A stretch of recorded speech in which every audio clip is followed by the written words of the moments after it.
아쌤입니다. 코레일이 채용을 발표했죠. NCS 시험 달포 정도 남겨놓고 있습니다.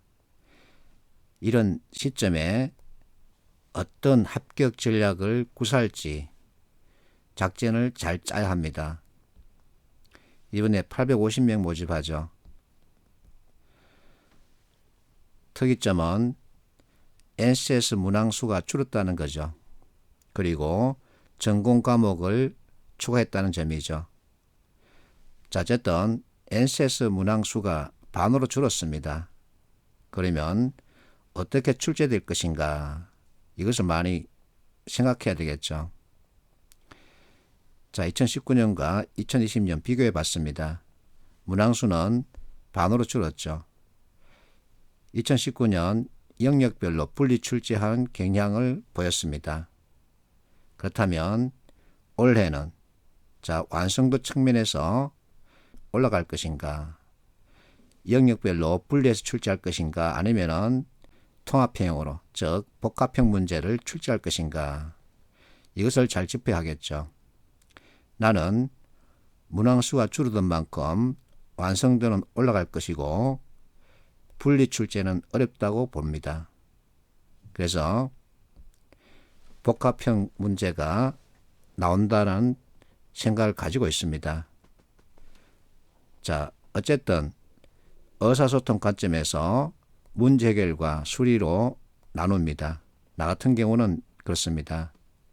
이 세 개 영역을 뺀 나머지 영역은 전체 문제 해결 관점에서 보고 있는데, 이 7개 영역 가운데 자원관리가 포인트죠.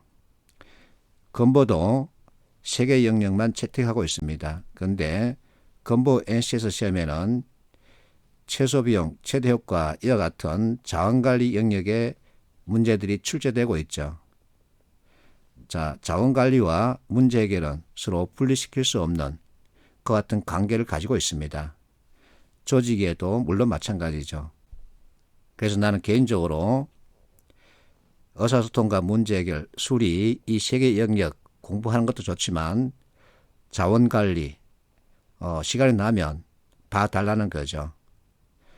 문제 해결과 자원관리는 빼놓을 수 없습니다. 그리고 자원관리와 자료 해석도 관계를 가지고 있죠.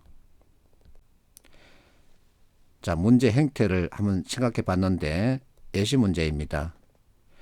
이와 같은 데이터를 주고 이와 같은 판단 기준을 주고 이제 답을 찾게끔 하는 거죠. 1번은 어떤 상황이냐, 그에 따라서 뭐라고 판단할 수 있니, 즉 Y와 what에 대한 문제입니다. 자, 진보는 미달이냐, 보통이냐, 우수냐 이와 같은 컨셉을 정해달라는 거죠. 그러면 이번 문제는 why, what 이어서 how에 따른 행동 방향을 묻고 있습니다. 잘못된 것은, 자, 이와 같은 문제 판단하기 위해서 이제 이 데이터 그리고 판단 기준 연결해서 봐야 되겠죠. 이렇게 왔다 갔다 하면 시간 낭비합니다. 어쨌든 객관식 문제는 판단할 수 있는 그 기준이 되는 근거가 지문에 있습니다.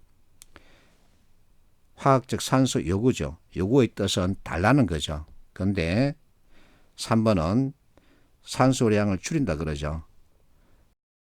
저쪽은 요구합니다. 그런데 나는 산소를 줄이겠다. 그러면 저쪽은 죽어야 합니다. 이와 같은 표현 가지고 답을 찾는 거죠. 자, 어쨌든 달포 정도 남았습니다. 시간이 부족한 것은 아닙니다. 이와 같은 시점에서 내가 이기기 위한 행동 방향은 무엇인가, 그것을 잘 짜야 하죠. 한마디로 작전을 잘 짜야 합니다. 그런데 누구나 의사소통과 문제 해결, 수리를 보고 있겠죠. 나도 똑같이 보면 내가 유리할까, 불리할까, 만약에 하나 더 봐야 한다면 그것은 무엇일까. 그래서 내가 시간이 있다면, 하나 더 보고 싶다면 자원관리를 보라는 거죠. 자원관리는 문제 해결과 자료 해석 분리될 수 없습니다. 서로 결합되어 있습니다. 자, 어쨌든 화이팅 하십시오.